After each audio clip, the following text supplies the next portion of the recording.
Okay, well, hang on. I forgot to ask if Tracy was ready.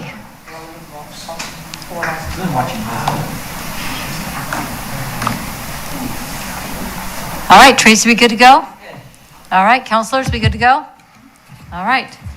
Then I would like to call to order the Keizer City Council in regular session. It is Monday, July 6th, 2020, and ask our city recorder to please call roll. Councilor Herrera? Here. Councilor Parsons? Here. Councilor Smith? Here. Mayor Clark? Here. Council President Freeman? Here. Councilor Reed? And Councilor Kohler. Would you all please rise for the Pledge of Allegiance? I pledge allegiance to the flag of the United States of America and to the republic for which it stands, one nation, under God, indivisible, with liberty and justice for all. Thank you all for joining us this evening. Tonight we don't have anything under special orders of business. Under committee reports, we have one item, and then we'll see if there's anybody here to do a committee report. None. Okay.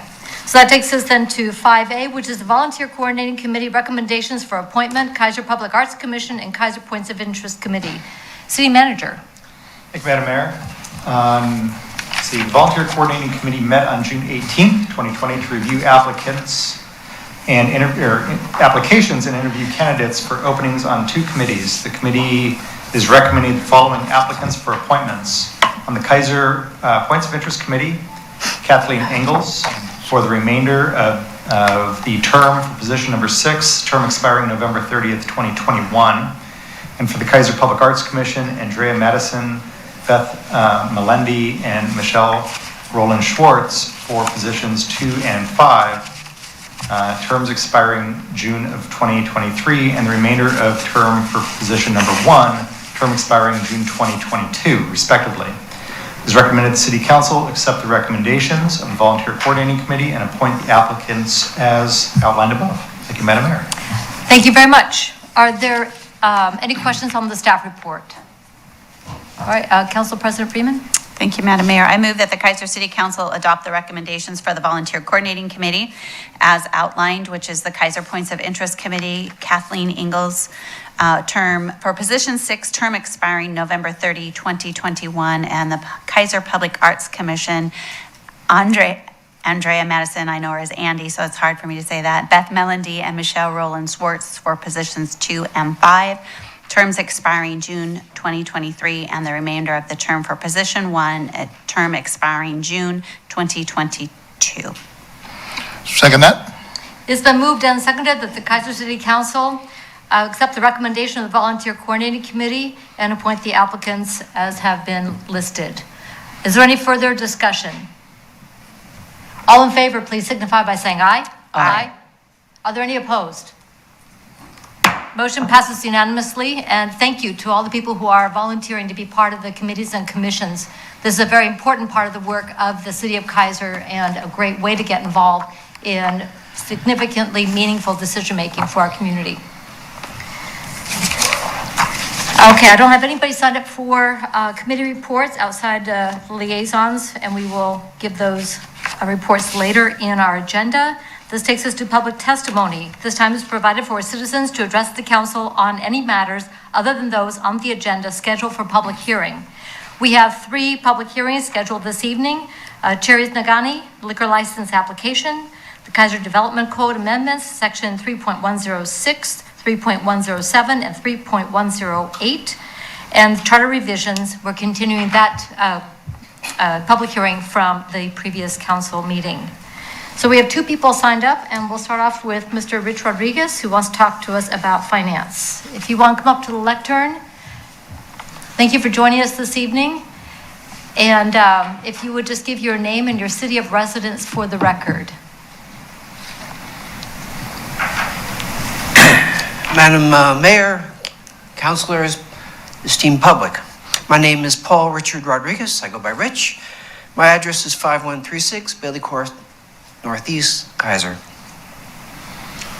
I'm here briefly to discuss some of the bond that the city has to the local improvement district, Keizer Station LID. There's approximately $12.9 million outstanding as of 2009. The bonds are currently carrying a 5.2% interest rate. I do believe that there's a possibility for a net present value savings if those bonds are refunded, and that would be beneficial to those within the local improvement district. All right, thank you. I'm looking for Mr. Wood, our finance director. So, no, there he is, right there.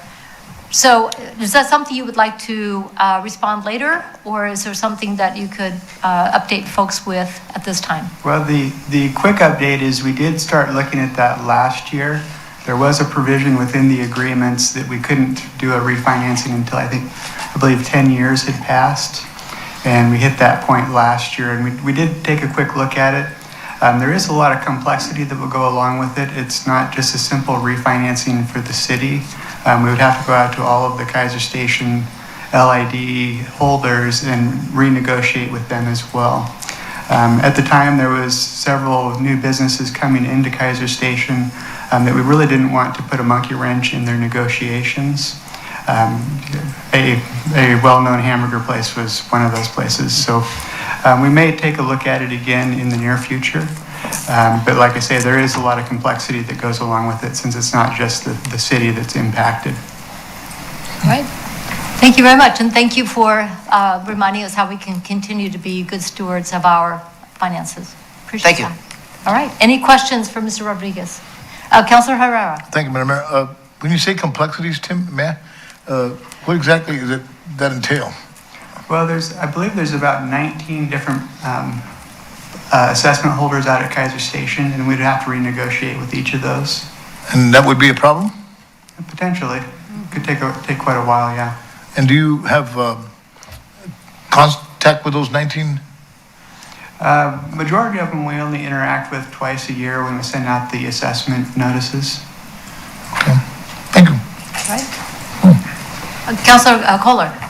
Thank you, Madam Mayor. So, Mr. Wood, would their assessments be going up or down? With the reduced interest rate, the assumption would be their assessments would go down. Also, along with that, though, the amount that the city might regain at the end of that agreement would also go down as well. So the city itself could have a loss on the arrangement if we were to renegotiate. We'd probably have to run the numbers to get a little better idea of what we're dealing with. But my assumption would be the assessment holders would probably gain and the city would probably lose at the end of the day. Okay, thank you. All right. Council President Freeman. Thank you, Madam Mayor. And Tim, I think you just pretty much answered what I was going to say, but there is a cost to the city when we refund. I mean, we use bond counsel. It's not just as easy as a refunding, but there is an actual cost to the city to be doing a refunding and all of the bond calculations, correct? That is correct. We would have to bring in bond counsel. This is a bond that is publicly traded, so people can go out and buy and sell our bonds. So it's not as easy as just a bank refinance. Thank you. All right. But I know that you do look at all of the options periodically, and it's a good thing to continue to cycle through when there's an opportunity to help our dollars stretch. Absolutely. So I appreciate that I do believe attentiveness to it. it's a good idea to look at. So. All right. Thanks so much. You're welcome. Thank you. Eric Howell to talk about the Keizer Pandemic Project. Good evening, Madam Mayor and City Council. Thank you for a few minutes of your time. Signed up at the last minute realizing I should probably talk about this. This Saturday, July 11th, I am partnering in the paper, the Keizer Times, who I am the managing editor for. We're partnering with the Keizer Heritage Museum to launch the Keizer Pandemic Project. Basically, we know that this is history in the making and we want to document what that's meant to people in the city. I've got several appointments lined up, including with Madam Mayor, but we are inviting literally and truly anyone and everyone who has a story to tell about how they've responded to this pandemic. We will be there from 10 to 4 a.m. over at the Keizer Cultural Center. One of our two volunteers, which are my wife and kid, 10 a.m. to 4 p.m. Thank you, Dan. 10 a.m. to 4 p.m. Walk-in interviews are more than welcome.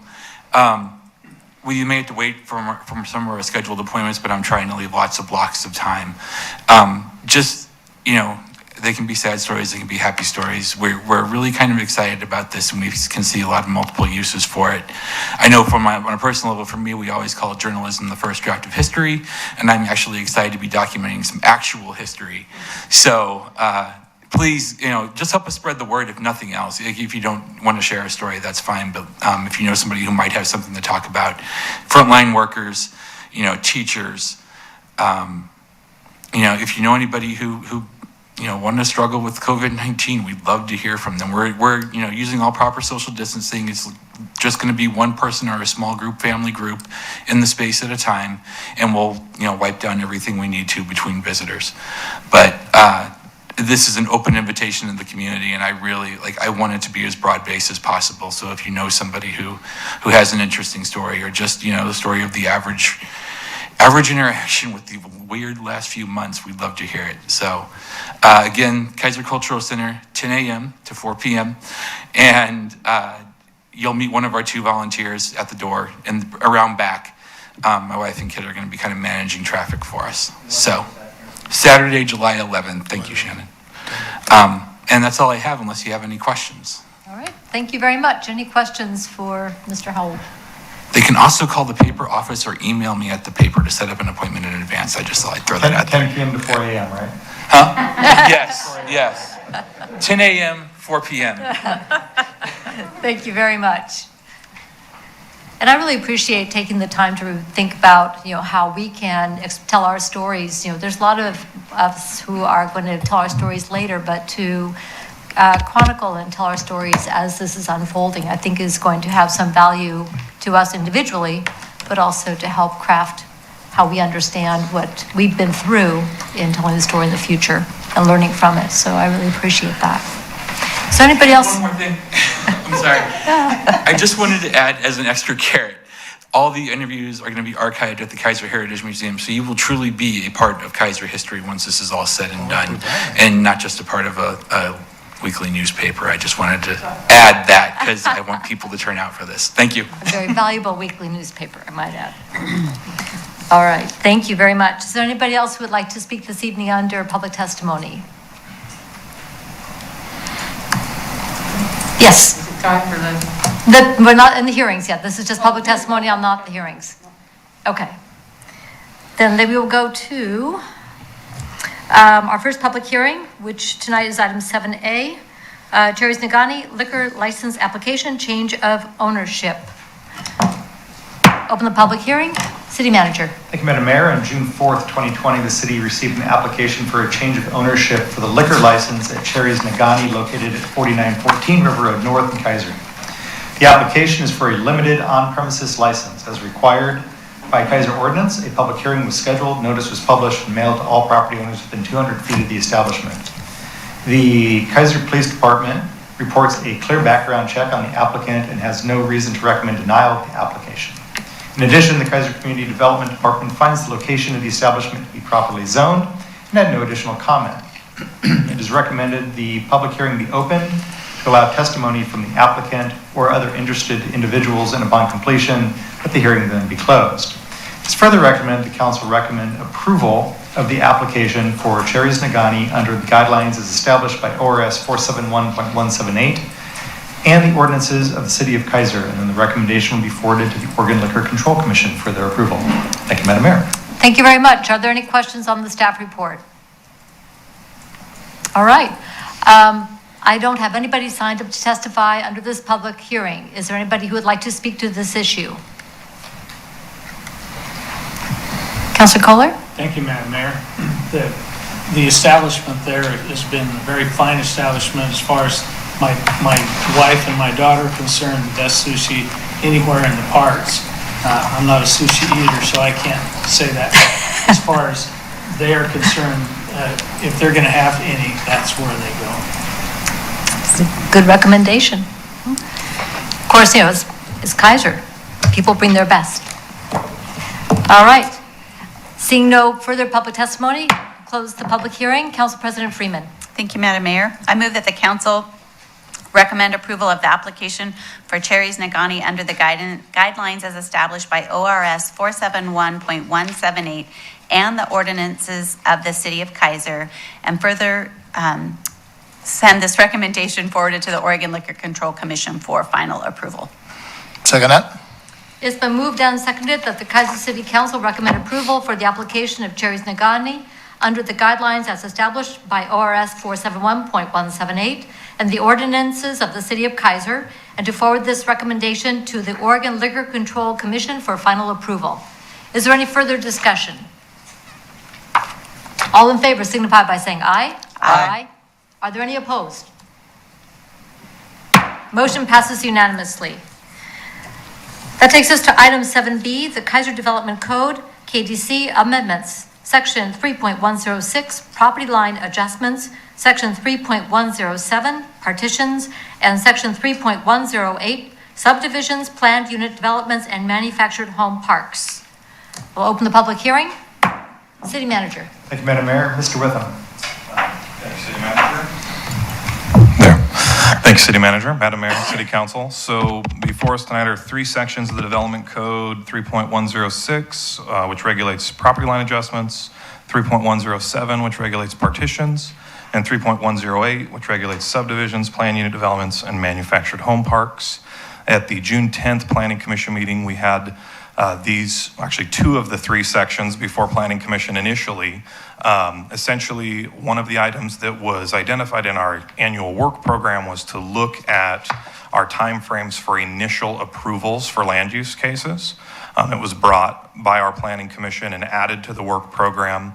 There was some concern that we currently have a one-year provision for partitions and property line adjustments.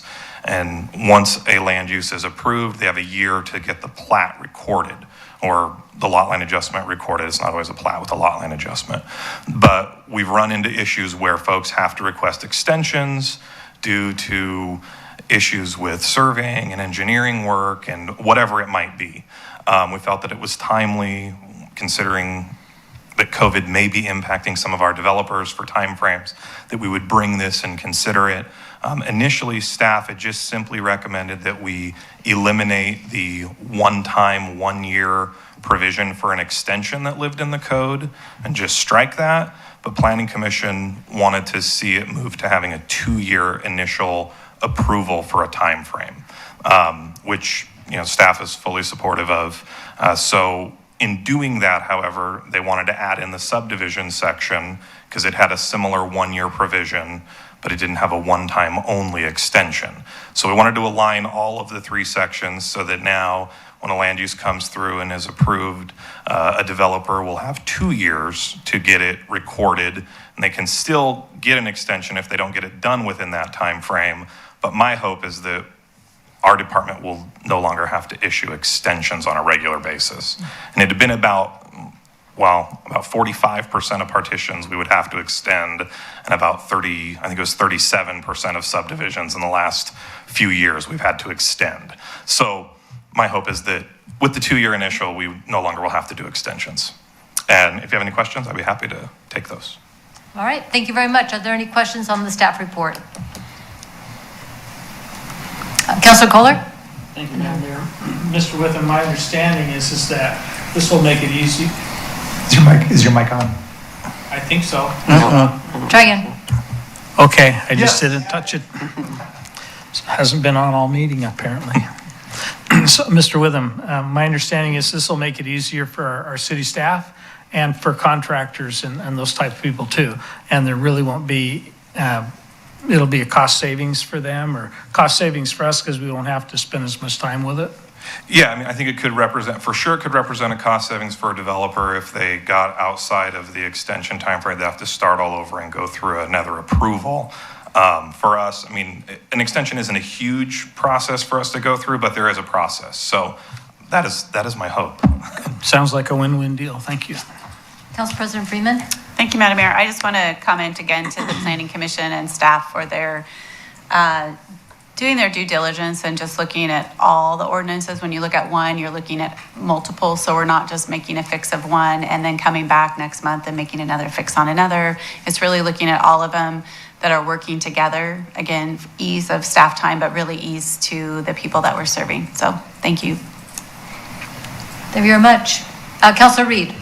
Thank you, Madam Mayor. So I just want to clarify, so as far as the extension, there's no limit on one-year extensions as it is revised in this? And do you anticipate any kind of problem with that if somebody's trying to extend indefinitely? Yeah, I mean, that is correct. We've taken out that one-time, one-year only provision. Our subdivisions have never had that, and we've never actually had that become an issue in my time being here. The state does have, there's a statute that I think limits it, I believe it's 10 years by state law that a city can have an approval out there for until a plat's recorded, and then it nulls and voids. But again, I don't anticipate that being an issue. It hasn't been an issue in the 22 years I've been here so far, so I guess fingers crossed. But. Okay, thank you. Good questions. Okay, any other questions on the staff report? Okay, under public testimony, I don't have anybody signed up to speak to this issue. Is there anyone here who would like to speak to the issue of the text amendments? All right, I don't have anybody coming forward. One last shot. Close public hearing. Council President Freeman. Thank you, Madam Mayor. I move that the Keizer City Council direct staff to prepare an ordinance with the findings to adopt the proposed revisions as listed on the agenda tonight. I'll second that. It's been moved and seconded that the Keizer City Council direct staff to prepare an ordinance with the findings to adopt the proposed revisions to the development code as presented. Is there any further discussion? All in favor signify by saying aye. Aye. Are there any opposed? Motion passes unanimously. This takes us to item 7C, which is the charter revisions. And this is a continued public hearing from the previous council meeting. So this is open. City Manager, if you want to lead off. Thank you, Madam Mayor. Mr. City Attorney. Thank you, Chris, Madam Mayor and Council. This is a continuation of last month's council public hearing on the charter revisions. And we have again the matrix along with the charter. I will point out that the charter itself, not the matrix, does not have that last column in for those changes, if you might recall, because council hasn't approved those yet. But the recommendation is to take public testimony, address any questions you might have to me, make sure you feel comfortable with the charter, and then direct our office to move forward with the requirements to put this on the ballot, the explanatory statement, the ballot title, and that sort of thing. The recommendation, as you can see in the staff report, the motion would be to direct staff to return with the charter revision with the suggested changes as shown in the 5th column in the matrix, and then any other changes that you might have too. So with that, I'd be happy to answer any questions. All right, any questions on the staff report before we continue to take public testimony on the charter review? All right, Pat Fisher, come on down. And as she comes up, what I would like to put out to everyone here, but also anybody watching, there are extensive documents in the packet, and I would encourage people to read them to become familiar with what people have shared. A lot of thought went into the materials that were presented to us in writing, and I really appreciate the work that people put in to make sure that we get the full benefit of the thinking process here. With that, Ms. Fisher, if you would just give your name and city of residence for the record. Okay, good evening, Madam Mayor, councilors. My name is Pat Fisher, and I'm resident of Keizer. I was a member of the Charter Review Committee that prepared the recommendations that you have, but of course tonight I'm speaking as an individual citizen.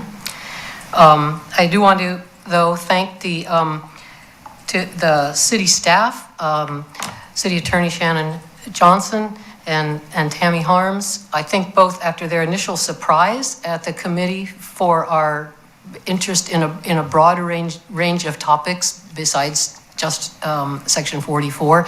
They did such an excellent job every month of having the meeting, the meeting materials very clear and well organized for our meeting, and also our chair, Councilor Smith, for just smooth, efficient, and inclusive conducting of those meetings.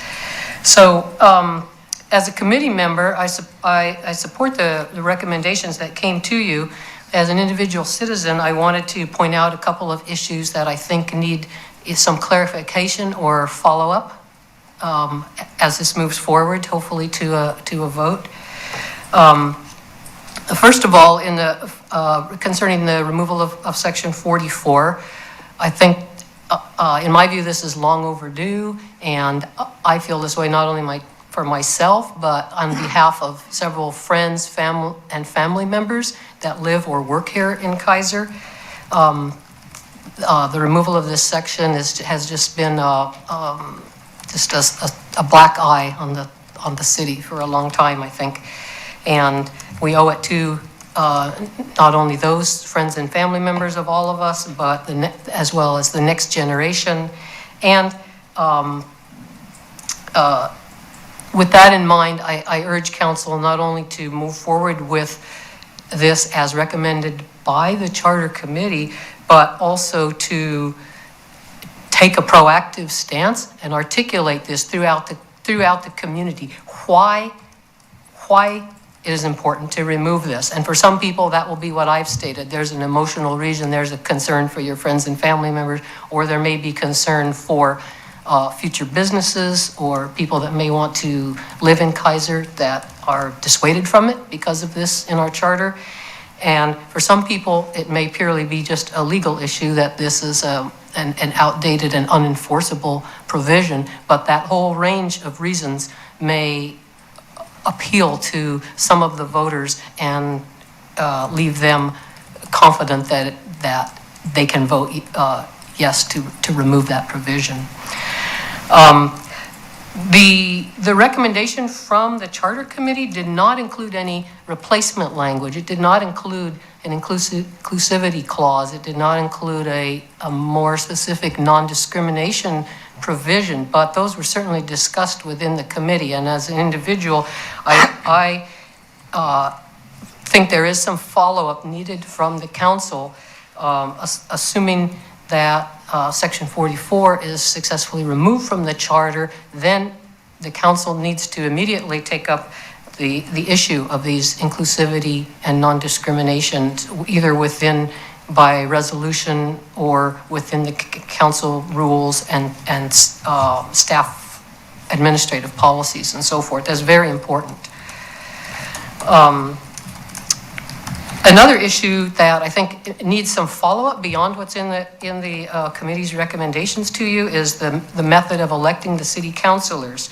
Now, we currently have the at-large head-to-head elections, but the committee discussed a few other possible scenarios for electing the councilors, and those I think were clearly given in your staff report. They were also, the Keizer Times also did an excellent job of introducing these ideas to the community.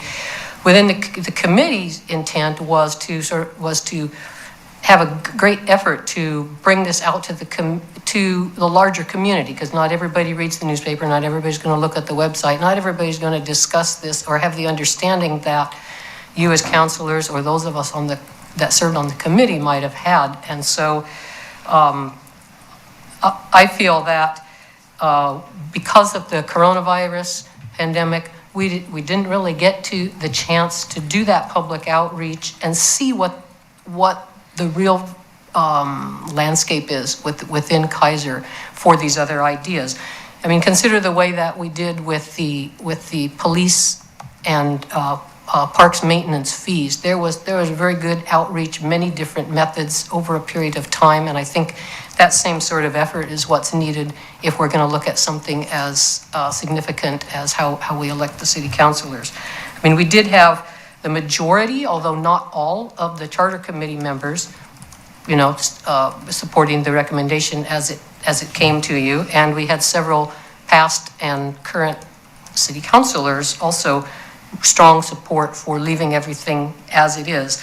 But we also had some public testimony for different ideas, and just for the idea that we really don't know. We really need more information. So that's why, so I do urge you to follow the committee's recommendation to you, which is not to do anything right now. But I also strongly encourage you that once we kind of get back to a normal public outreach process, that you should take a closer look at this and either direct staff or others to come to really look at a full range of options and really make sure, the idea that was discussed in the committee and that I feel is so important to impress on you is that we're really looking to make sure that the city councilors is open and accessible to all parts of our community, and that the membership of the council really reflects the variety of views within Keizer. And once we take a thorough look at it, we may decide that after all that it is the best the way it is now, or we may come up with some other ideas. So I urge you to keep that open for the future.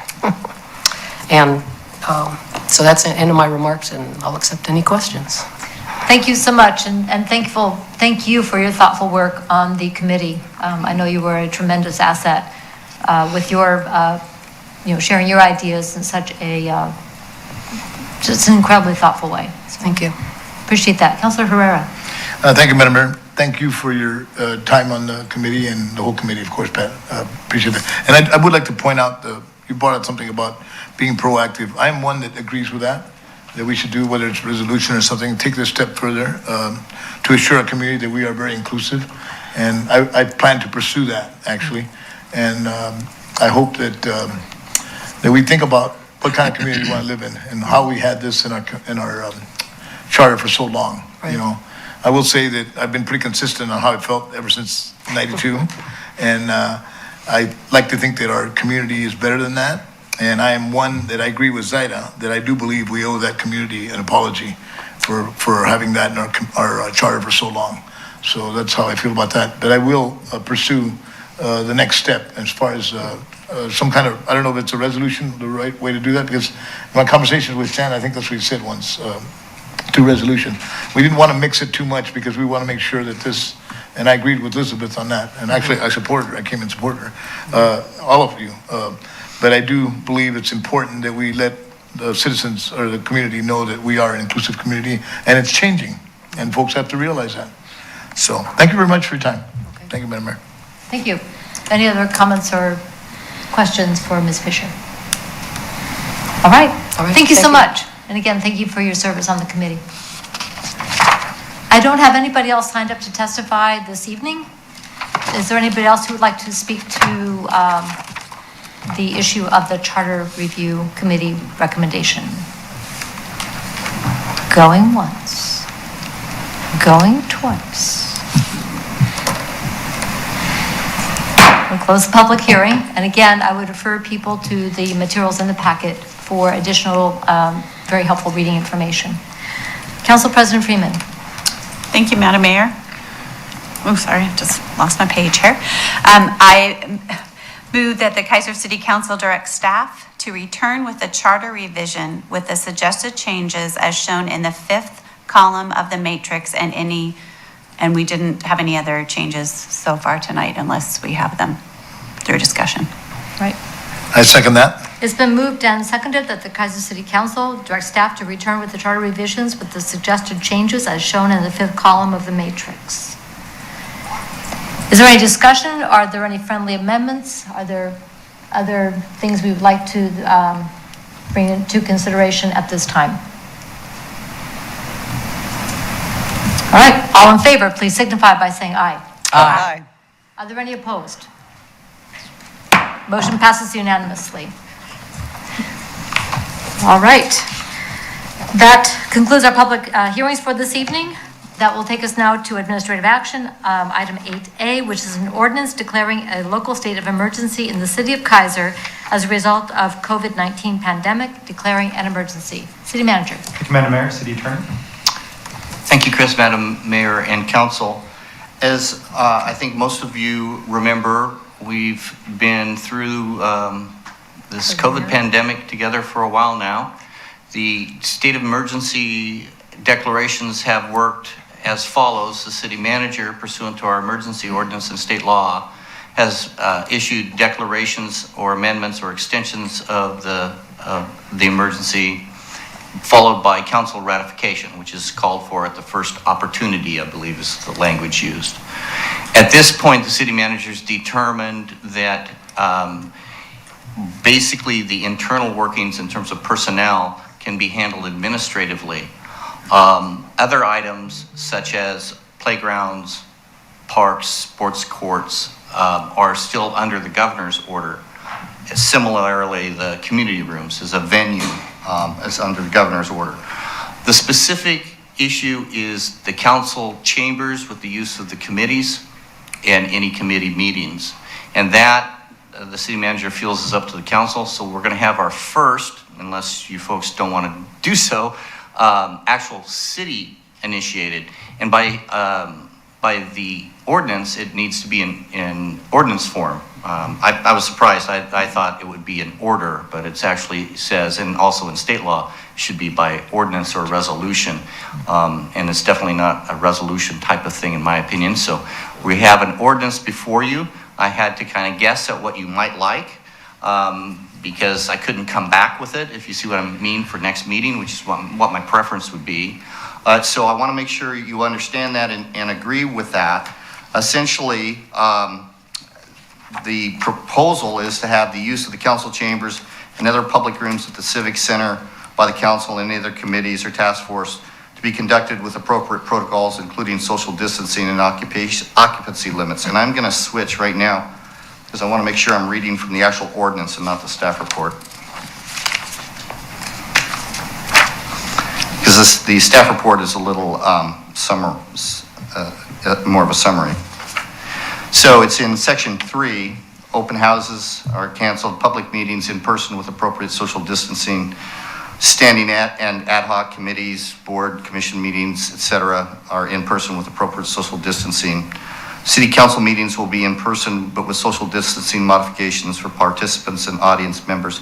And then I want to particularly point out section 3E, at the bottom of page 3 of the ordinance, and it's page 88 of the packet. It says requirements for social distancing, occupancy limits, and other protocols shall follow Oregon Health Authority guidelines unless directed otherwise by council.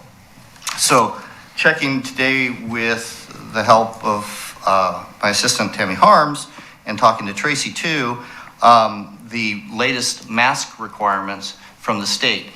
Interestingly enough, we could not find the actual executive order for the masks. It's by delegation to Oregon Health Authority, or OHA.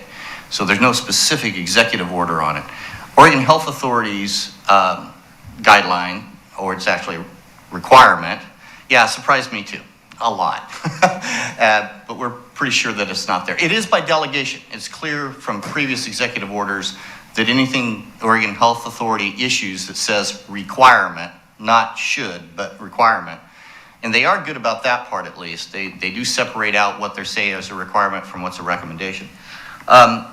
Appears that it might cover situations like this because it uses the term indoor spaces open to the public. So the question is whether or not you want this phrase here, because you may not want that. If that remains, then we would all need to wear masks at this proceeding, even with the separation. So that's what it says. There's no indication about how much separation there is. If you're indoors in a public space, and again, you have the right, because we're a local government building, you don't have to follow that. But I guess what I'm suggesting is you might want to look at deleting number E if you want to continue having meetings like this, which, are relatively safe in my non-doctor opinion, but we're relatively separated. We have the note out there with regard to masks for the audience because they're in closer proximity.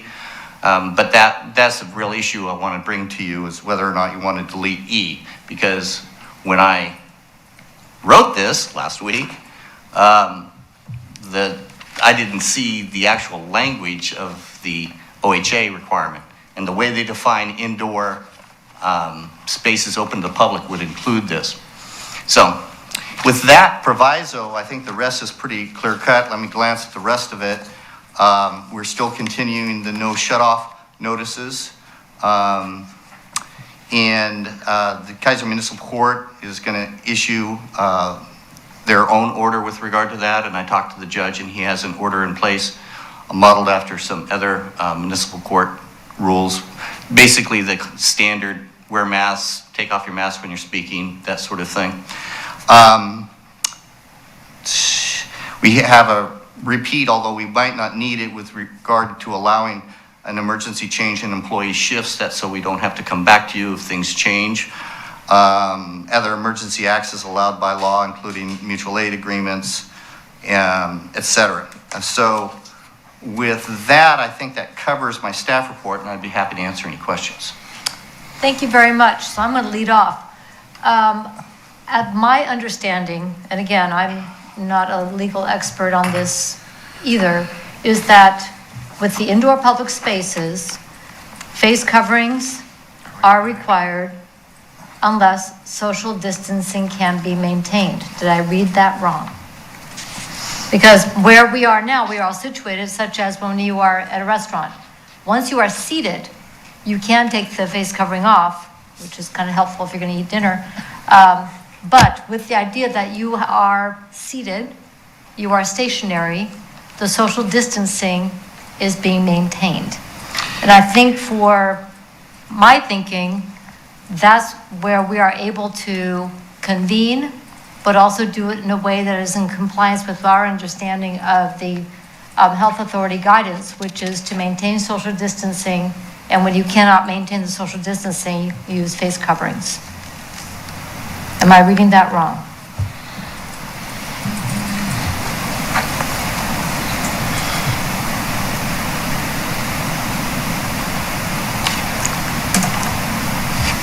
Well, I'm reading it right now. Let me see if I can find the space, because it talks about 6 feet, but it is not. Let me double check it here. Because a lot of the guidance up until now, and I'm not trying to distract you, but maybe more fill dead air, it has been that the face coverings are important when physical distancing, social distancing, whatever you want to call it, the wingspan cannot be maintained reliably. So did they change it? I heard it was public spaces, but we're exempt because we're a local government body. So as long, we have to have the 6 feet.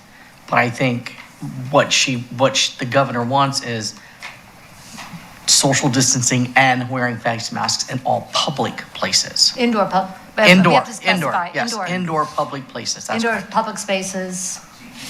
And that the key was, especially with the new guidance, was the indoor That's correct. public spaces. But I understood that once stationary. At a restaurant, yes. At a restaurant, but other spaces, once you're stationary, like we are right now, we are physically distanced.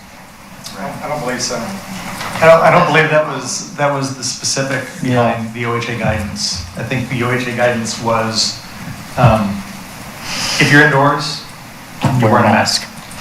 Right. Our approach is, we're trying to strike a balance of being able to do business, being able to be, accessible to the public, while at the same time keeping distance, staying safe, et cetera. And since we're exempt from the requirement because we're local government, this is that balance striking. Theoretically, we don't have to do any of this, but a lot of it makes sense to keep people safe. Well, and on top of that, state offices or places of business are also different than your public indoor spaces. So again, there is an expectation that it is not a constant turnover. So inside businesses and inside state agencies, face coverings are not required unless physical, social, whatever you call it. Cannot be.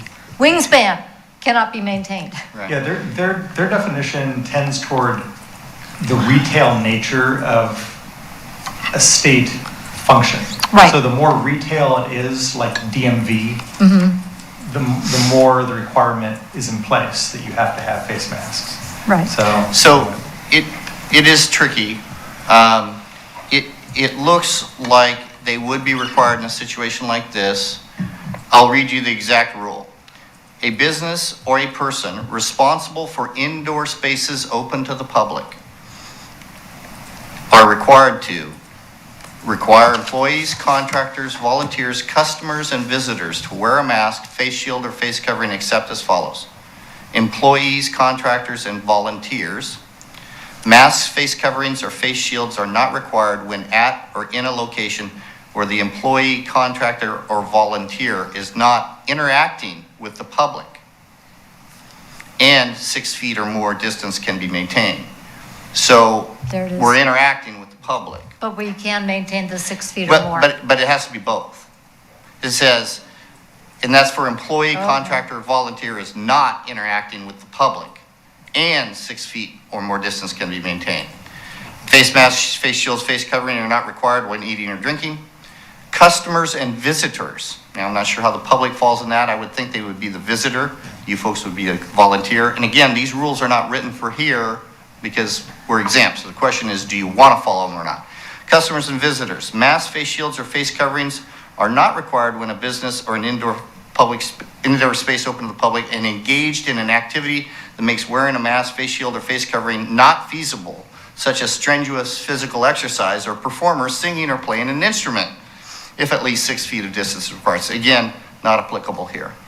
Although we might have some exercise, I don't think it's strenuous. So I think if you read this literally, it says, and then the next part where it says the public.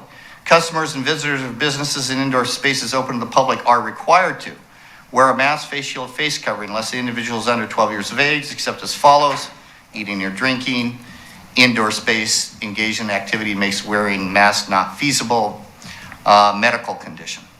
So in any event, I wanted to point that out to you because I didn't think that was the rule either until today. So when I wrote that, I thought this was kind of what OHA would require, but I think they would require masks for everyone.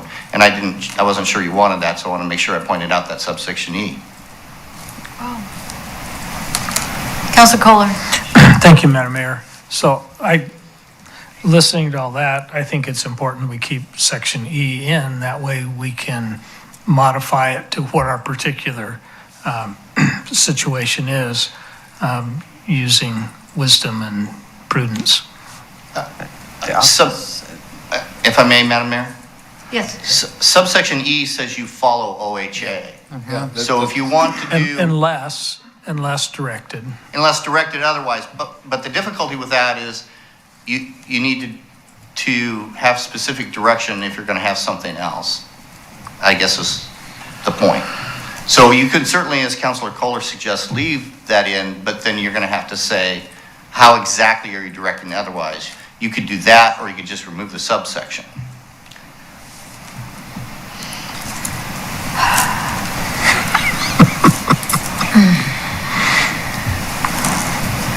Councilor Smith. Thank you, Madam Mayor. This stuff makes my head hurt. Thank you, Madam Mayor. Yeah, it's confusing, and I think part of it is that when this initially, and I just found it, the Oregon Health Authority letter, it initially came out June 25th. It was for just those counties, the 7 of us that were in this situation. And then it was modified, I believe, July 1st. So in reading that, I would agree with Shannon, just because if you read it exactly as it is, I think we're going to be a little bit better off if we remove E than if we leave it the way this reads. Because I'm reading through all the things you just read plus additional items on here. And, public places, all of those things were just, I think that we might be creating a bigger problem for ourselves by putting that in there. So, thank you. Okay. Anyone else? Okay, Council President Freeman.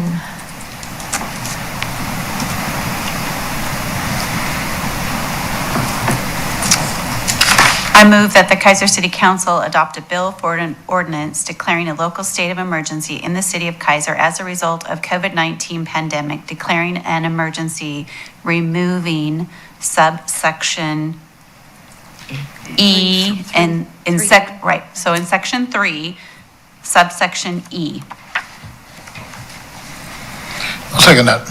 It's been moved and seconded that the Keizer City Council adopt Bill for an Ordinance 2020 declaring a local state of emergency in the city of Keizer as a result of COVID-19 pandemic, declaring an emergency, deleting section 3, item E. Is there any further discussion? Councilor Herrera. Thank you, Madam Mayor. I'm a big proponent of wearing a mask, but I think the way we do it here, and the way we come in with our masks on, once we're sitting down and distanced, I don't have a problem with that. But I would like to state that I am a big proponent of any other places being, we're not moving nowhere. And of course, at a restaurant, you got to eat your food, so there's situations where you have to take your mask off. So I think it makes good sense. Normally, I would be really strong on the mask thing, but from what we've done and what I've seen, I think it can work for us. Thank you. Councilor Reed. Thank you, Madam Mayor. It seems relevant at this point to bring up some of the opposition against masks in general, especially in public spaces, and just to be able to point out that this is part of the cost of living in civilization, in a civilized society where we have a responsibility to our neighbors to keep them as safe as possible. It is not infringing on personal freedoms. It is not government control over anybody. It is purely common courtesy. And yes, the science for and against may or may not be absolutely clear, but for right now, doing the best that we can in the midst of this pandemic, we're looking out for each other, and this is a way to do that. And so I just felt like I should say that at this point, because I know that there is a lot of discussion about that out there, and a lot of misunderstanding as to and symbolism put on masks that probably shouldn't be there, and just to recognize that this is part of a public response to a public health crisis, and we do this as responsible citizens. Thank you. Very well said. I appreciate that. Any further discussion? All in favor, please signify by saying aye. Aye. Are there any opposed? Motion passes unanimously. Mr. Johnson. Thank you, Madam Mayor. One additional item, if I could have council address it, is, and my thanks to Tracy and Tammy today, because we spent a bit of time on this after double checking some things. And with Chris's okay, preliminarily, we had a sign made up, and I believe it says something to the effect that masks are requested, particularly if you cannot socially maintain social distancing.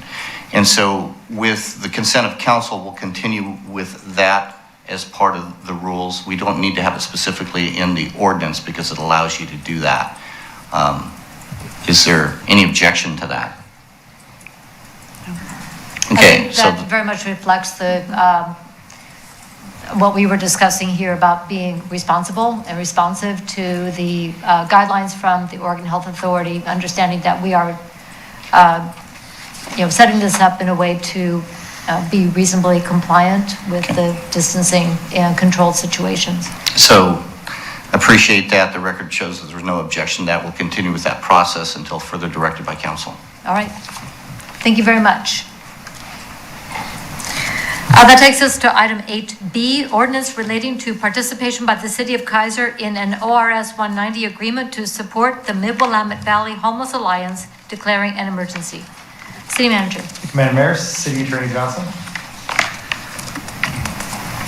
Thank you, Chris, Madam Mayor, and Council. The next item has to do with the Mid-Willamette Valley Homeless Alliance, and thank you to Madam Mayor for all her work on this project over the last several years.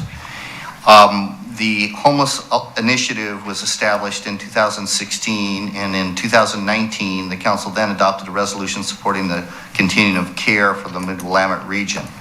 And that was approved by Housing and Urban Development, HUD, and record order towards the end of last year, as I recall. And a new resolution was adopted authorizing the city manager to sign a memorandum agreement, which was a temporary agreement relating to the creation of the Development Council. At that point, the Mid-Willamette Valley Homeless Alliance was recognized, I got my sequence out of order here, in December of 2019. And the HUD regulations require a legal entity to serve as the what's called a collaborative applicant. The Mid-Willamette Valley Council of Governments, or COG, has been providing that support. And in April of this year, the council adopted a resolution authorizing the city manager to sign the interim agreement to allow COG that. At this point, it's time to develop a permanent, what's called an ORS 190 entity agreement. And so it's attached to this ordinance. And this establishes an actual separate entity in which we're calling, for lack of a better term, the ORS 190 entity to distinguish it from the Alliance Board itself. For those of you that are interested in the machinations of both HUD and how legal entities work, the actual Alliance Board, because it includes non-governmental entities, can't be the collaborative applicant. It has to be an entity made up of just governmental organizations. And so that ORS 190 agreement has been worked out, and that is before you for adoption for tonight, and I'd be happy to answer any questions. Thank you very much. Are there any questions on the staff report?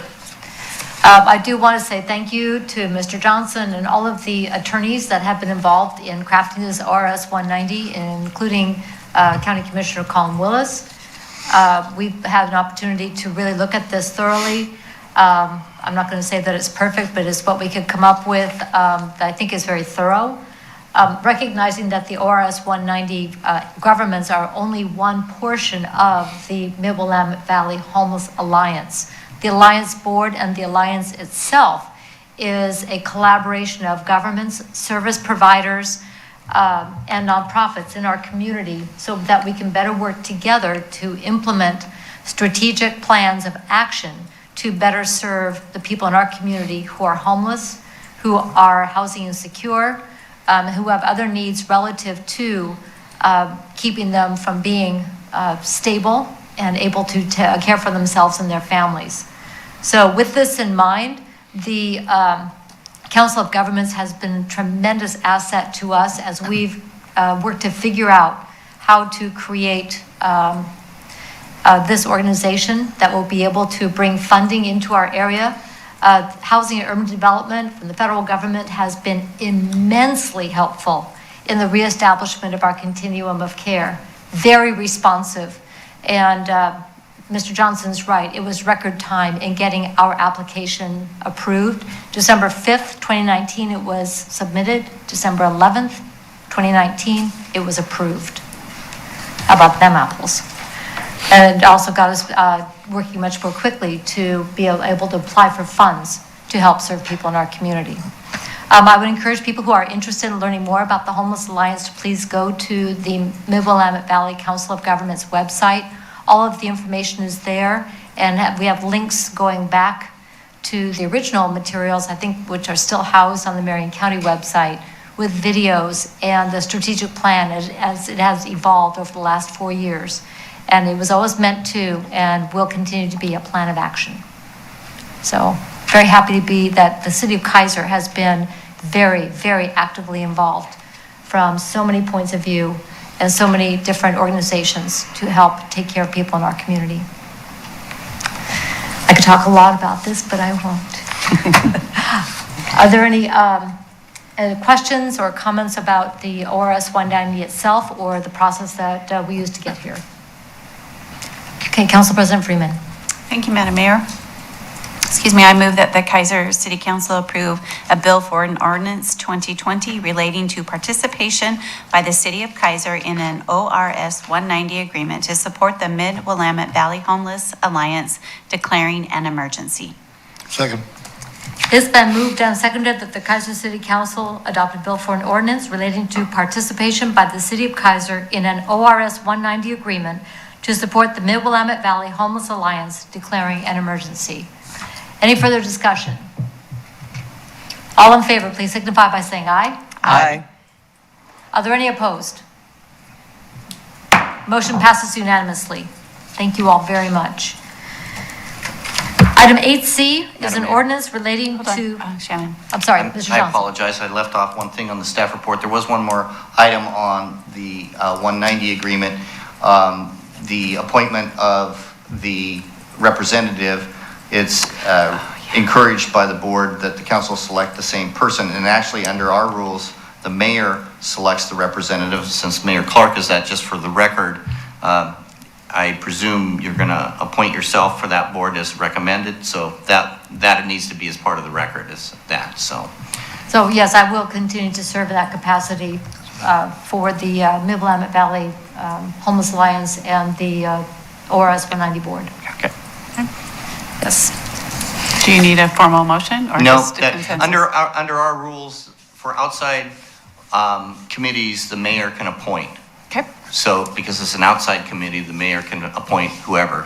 And it makes sense here because they actually specifically requested it to be the same person who's on the Alliance board, so. Perfect. Yeah, it's going to keep it a lot simpler at this point. And right now I have the privilege of serving as the chair. All right, thank you all. Thank you very much for catching that. Let's go on to item 8C, which is an ordinance regulating parking and establishing enforcement procedures, repealing ordinance 2017-774, and then a resolution establishing administrative fee relating to parking violation impounds, repeal of resolution R 2017-2783. City manager. Thank you, Madam Mayor. City Attorney? Or is this Shane? Mr. Witham? No. No. He's pointing to you. Shannon, take it. Rocks, paper, scissors. Thank you, Chris, Madam Mayor and Council. I've been working with staff on the parking ordinance. Initially, Mr. Lawyer brought this to us, but then we talked to Shane and Ben in Community Development also. Bill pointed out there was no parking prohibition in the parking ordinance for access easements. And typically, there's a condition in some land use decisions. Others are older and don't have it. And although there's a indirect one in the Keizer Development Code with regard to access easements, everyone thought it would be better to clearly point that out. And so the First Amendment is to change that and add that provision. And I believe that is in section 2, new subsection 8, on any access easement created by or in connection with any land use decision issued by the city or Marion County, because some of these are very old, unless parking is specifically allowed for in the decision. So most access, the vast majority of access easements don't allow parking. So that was the first change that Bill came to us with, and working with Shane and Ben with Community Development, they pointed out that it would be nice to have the maximum allowable time to be consistent for all vehicles at 72 hours.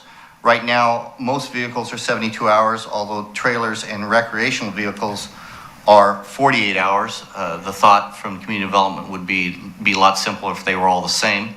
So that change is also in there. And then finally, community development also recommends changing the time limit for recreational vehicle on-street permit parking. So if somebody has a guest or for whatever reason wants to stay beyond the 72 hours, we do have a permit process. What it says is up to 20 days. The practice has been to issue only them for 10 days and sometimes another 10 days. They can be up to 3 times in a year and only 1 in every 90-day period. The proposal there is to basically codify what the practice has been, and that is 10 days. Typically, most of the people that bother to get a permit only bother to get a permit because somebody complains. So they've already been there for a week or more anyway, and then they kind of, oh, well, can I stay? Yes, you can stay. You have to do a permit. So the thought there is to change it from 20 to 10 days. We recommend leaving the provision that there be a limit of 3 permits per year and only 1 permit in any 90-day period. So those are the suggested changes in the ordinance there, and you can see the red line version in there. There's a couple other minor tweaks, but those are the main provisions. In addition to that, the council is allowed to adopt administrative fees by resolution, and we have another agenda item on impound vehicles for the same issue. The recommendation is to change the administrative fee, actually decrease it from $75 to $60. This is based on some work they did in police department, kind of measuring what their time is and the various costs. So the recommendation is to pass the separate resolution you see attached there, changing that administrative fee. So with that, I'd be happy to answer any questions. All right, thank you very much. Are there any questions on the staff report? Councilor Kohler. Thank you, Madam Mayor. My understanding is Section 5, where it says prohibited parking of any vehicles in excess of 72 hours.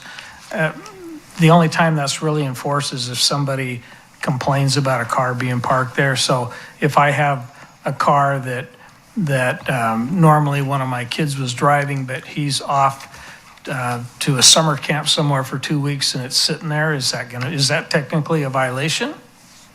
It is. I'll let Shane jump in, but my recommendation for you is to move your kid's car in the driveway and put your car in the street. Simple. But that's the practical one. You might not want to leave your car in the street. So I don't know, Shane. Yeah, I think that Councilor Johnson, he explained that well. That's generally what we would do from just a practical. If we get a complaint, then our code compliance officer is really good at working with property owners to figure out solutions. And if it's as simple as move the car into the driveway, that's what we would recommend that you do, so that way the neighbor doesn't complain about it. And we are complaint driven.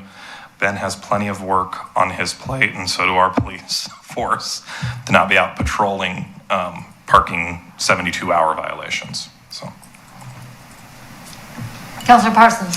Thank you, Madam Mayor. So I have another question, Shane. Recreational vehicles, it just talks about trailers and motorhomes, but what about boats attached to vehicles on a street, or SUV trailers attached to vehicles with the SUV sitting on it on the street? They can just turn around and walk around or drive around the block and come back again every 3 days. So how do we add that to this ordinance? Because I think that's also a complaint of a lot of people. sure. And I know in-house we've talked about that some, because that has been a common complaint. And, that's one of the reasons why we were recommending to drop the 20-day kind of loophole for the RV parking permits, because a lot of people end up using it as their long-term storage. And I think generally I would agree, and I think most of us would agree, that's not really what our right-of-ways are designed for, is to store people's RVs or trailers or boats. But Councilor Parsons, to speak specifically to your question, I don't believe there's anything in the ordinance currently or proposed that would address that issue of people kind of gaming the system and going and driving their truck and boat down to the park or whatever every couple of days to avoid that. And I know we have some kind of known folks that they play the game and they stay just right at the razor thin edge of compliance. And then when they get out, they do end up getting warnings or tickets. There are some other solutions out there which are not part of this recommendation. Shannon and I talked briefly about that. There are some other models. In some jurisdictions, they have just a straight up prohibition for any vehicle or combination of vehicles over a certain amount of feet. I think in Salem, it's like 23 or 24 feet. Anything in excess of that just is simply not supposed to be parked on the street. So, that would be a way that you could address it. My concern from a staff level is how much more work does that tack on, and how often do we end up responding to those? But definitely that's not something that's in this draft. But I think that would be one method, or the other method would be to really drill down and define what on-street parking would be allowed and what would not be allowed. That would be a pretty significant policy discussion, I think. And I'll kind of defer to Mr. Johnson if he has something to add to that. So, and Shane and I did discuss it briefly. One, the easiest is just an outright prohibition, and then you have to leave an opening for when somebody's literally loading it or unloading it, if that's what you're getting at. And you can do that. If you do want to do that, my preference would be that you not adopt this tonight. You can adopt the resolution with the fee change if you wish. I don't want to have to come back twice and amend it. But if you want to expand the discussion to something more comprehensive, you can, because Councilor Parsons and Shane are right. So we do have a provision in there that says you can't just move it 10 feet and still say, hey, I'm okay. But you can, like, take your boat in your truck and drive it down to the store and pick up something and come back with it, and now you start a new 72 hours again, if you wanted to do that, and there's nothing we can do about that under the current provisions, so. 72-hour shuffle. Chief? We've come across this, many times, as you might imagine, and if it's obvious somebody's gaming it, we just scratch them into court and let the judge figure it out. I mean, it says pretty clearly, there's no defense to a prosecution of a violation under this ordinance if the vehicle is simply moved for the purpose of repositioning. It's going to be a judgment call, and the operative word there is judge, so we just let the judge make the decision. Follow up then. So Chief, does that mean for the purpose of repositioning, so let's say this person is every 72 hours moves it around the block, moves it down here, and then 72 hours, that's just repositioning then, right? It's just repositioning, But you can park your car in the exact same place every day when you return home from work. That's not just repositioning, that's using the car. The neighbors know what's going on. We don't spy on these people. The neighbors know what's going on, right? And they're the ones that will tell us. I mean, we'll mark the tires, and if it's moved 3 inches because they moved the mark, I mean, the neighbors, they're well aware of all of this. We don't just go into it blindly. I don't think we need to send this back. And if I may, Madam Mayor, I think what Chief is getting at is it can be a judgment call, and we can look at using the existing language and pressing the case more, because I think what Chief is getting at is if somebody, in my example, goes to the store, comes back, parks for 72 hours, goes to the store, comes back, parks for 72 hours, it's not so how far they've gone, it's whether the purpose is, which is very subjective, yes. But it's still something that we could take to the judge and say, well, they can claim that, but here's the reality, and let the judge sort it out and decide if he wants to say that it's, quote, for the purpose of just repositioning it. And maybe I should also add that if somebody's taking their car to go to the store every 3 days, we're not going to cite them for this. I mean, if they are going to the store for the purpose of repositioning, which is a very hard thing to prove, we would cite for it, but it doesn't seem very practical. Okay. Any further comments, discussion, questions? Okay. Council President Freeman? Back there.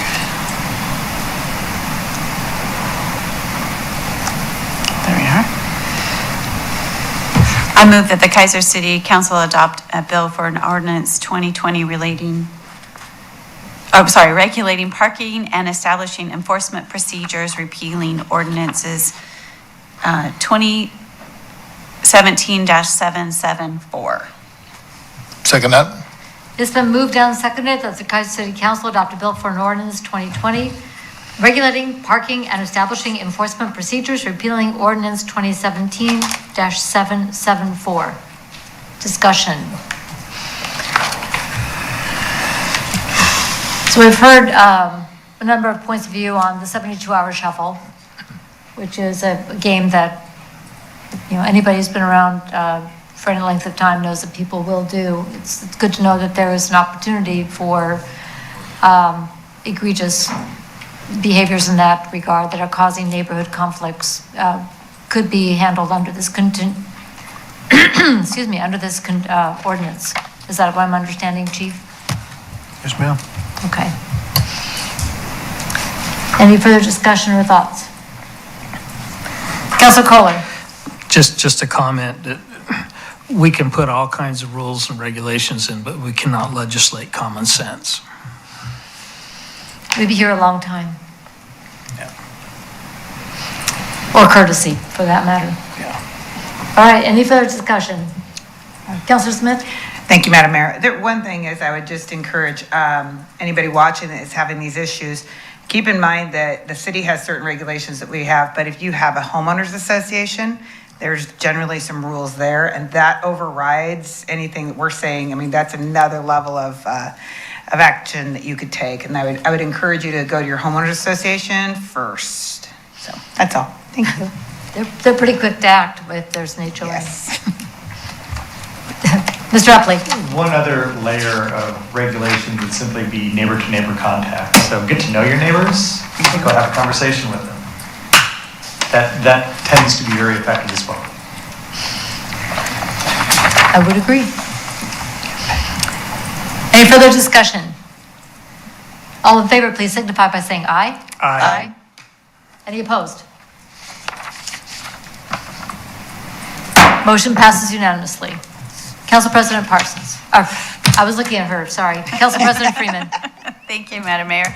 I move that the Keizer City Council adopt Resolution R 2020, establishing administrative fee relating to parking violation impounds, repeal of Resolution R 2017-2783.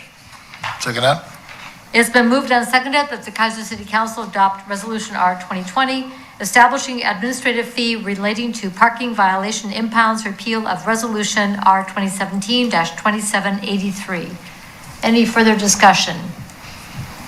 I would like to note for the record that we are passing a resolution to reduce administrative fee.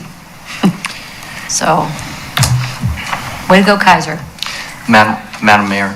Mr. and Johnson. I neglected to note, although I can't imagine anyone complaining, you are supposed to allow any comment with regard, so if you could just check with the crowd to see, does anyone want to comment on the fee reduction? Thank you for the reminder. I appreciate that. Is there anybody who would like to comment on the fee reduction? Seeing none, all in favor, please signify by saying aye. Aye. Any opposed? Motion passes unanimously. It takes us to item 8D, ordinance repealing ordinance number 94-309, ordinance number 94-310, ordinance number 95-322, ordinance number 2014-695, and ordinance number 2014-696, declaring an emergency. And then a resolution establishing administrative fee relating to impounds for vehicles driven by persons under the influence of intoxicants, uninsured, driven by unlicensed drivers, driving while suspended, and driving without driving privileges. City Manager. Thank you, Madam Mayor. Mr. City Attorney. Thank you, Chris, Madam Mayor and Council. I've been working with Chief with regard to impound policies, which are kind of tricky under federal constitutional law when someone's pulled over for some of these listed items, driving while intoxicated, driving while no license, etc. And in the course of doing that, I wanted to double check our ordinances and state law, and I reviewed this and also checked with some colleagues, and although maybe there are some reasons to have the ordinance, to me, it didn't appear any reason to have an ordinance. State law appears to cover it, except for the administrative fee, which I'll mention in a moment. And so the proposal would be to repeal those ordinances, rely on state law. And so that's the first part of this agenda item. The second part, consistent with the previous item with parking fees, is to reduce the parking fee, the impound administrative fee when somebody gets their car impounded, the $75 charge to $60, better representing what the city's actual costs are. And again, any change in fees, there's no requirement for public hearing, but you should allow opportunity for public comment on that fee. And so with that, I'd be happy to answer any questions. Thank you very much. Are there any questions on the staff report? So just to make it really clear, what we are doing will not reduce or take away the ability to impound vehicles when someone is operating it in a manner or when they should not be. You know, as we're talking about impaired, uninsured, and unlicensed, correct? In fact, it enhances that ability. Okay. The actual ability to impound under state law hasn't changed. It's really not going up or down, but it's going to be better consistent now.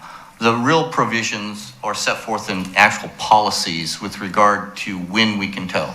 You cannot just tow and impound a car every time someone is caught intoxicated or driving while suspended under the federal constitution. And that case went to the Ninth Circuit quite a few years ago out of an incident in Cornelius, city of Cornelius. However, in certain circumstances, and I won't bore you with those details I've worked through with the chief, if it's in a situation where it's not a safe place to leave it or it's on private property, etc., there's no one licensed to drive it, then we can impound in those situations. That's part of the police policies, internal policies. But yes, we can tow under state law, and this doesn't change that one bit. Okay. Thank you very much. Questions on the staff report? Okay. Council President Freeman. Thank you, Madam Mayor. I move that the Keizer City Council adopt a bill for an ordinance 2020 repealing ordinance number 94-309, ordinance number 94-310, ordinance number 95-322, ordinance number 2014-695, and an ordinance 2014-696 declaring an emergency. Seconded. It's been moved and seconded that the Keizer City Council adopt a bill for an ordinance 2020 repealing ordinance number 94-309, ordinance number 94-310, ordinance number 95-322, ordinance number 2014-695, and ordinance number 2014-696 declaring an emergency. Any further discussion? All in favor, please signify by saying aye. Aye. Are there any opposed? Motion passes unanimously. Council President Freeman. Thank you, Madam Mayor. I move that the Keizer City Council adopt Resolution R 2020, establishing administrative fee relating to impounds for vehicles driven by persons under the influence of intoxicants, uninsured, driven by unlicensed drivers, driving while suspended, and driving without driving privileges. Seconded. It has been moved and seconded that the Keizer City Council adopt Resolution R 2020, establishing administrative fee relating to impounds for vehicles driven by persons under the influence of intoxicants, uninsured, driven by unlicensed drivers, driving while suspended, and driving without driving privileges. Any further discussion? Madam Mayor, Mr. Johnson? public comment. Okay, this is relative to reducing a fee. Is there anyone who'd like to speak to this change in fee? All right, seeing none. Any further discussion? All in favor, please signify by saying aye. Aye. Any opposed? Motion passes unanimously. All right. That takes us to the consent calendar. Council President Freeman, would you please read the items on tonight's consent calendar? Thank you, Madam Mayor. We have 6 items tonight on the consent calendar. Items 9A is a resolution certification of delinquent sewer accounts. 9B is a resolution authorizing the city manager to enter into a cooperation agreement for community development block grant funds with Marion County. 9C is a resolution authorizing city manager to sign State of Oregon grant agreement, grant number 13003 for Peer Court program. 9D is approval of the June 1st, 2020 City Council regular session minutes. 9E is approval of the June 8th, 2020 City Council work session minutes. And items 9F is the approval of June 15, 2020 City Council regular session minutes. Thank you very much. Are there any polls? And for the record, I did listen to both the June 1st, 2020 and June 15 City Council regular session. So I will be voting on this. No polls. Council President Freeman. Thank you, Madam Mayor. I move that the Keizer City Council adopt the consent calendar, items 9A through F. Second that. The consent calendar has been moved and seconded. All in favor, please signify by saying aye. Aye. Any opposed? Motion passes unanimously. Council liaison reports. Guys, nice to have all you here. So, Councilor Kohler, will we start with you? We had a lot of fun at a community dinner. We did. We did. Keizer Community Dinner, it was a drive-through event again. Appreciate the members of the council that came and helped participate in that, and city staff as well. It was a fun event. I have to say that the Keizer Community Dinner Committee met next Tuesday as a follow-up to that, and we voted to suspend the community dinner for the month of July. And we will meet again at the end of when the dinner normally would be, and we will assess whether or not to continue in August. So that's a hard thing. We looked at all the different options and what the purpose of the dinner was, and we want to be able to meet those goals. We want to be able to feed people, but we also need to do it safely. So that's the hard part. How do you do that? So we'll report more on that. So we fed about 150 people at the dinner, and that's far less than what we have done in previous months. But as a drive-through event, a lot of people they say, well, if it's just food, well, I'm really not hurting that much. I don't have to do that. They miss the camaraderie. They miss the ability to sit and visit. And it's a different thing. So we'll look at that and move forward. I attended the chamber greeters.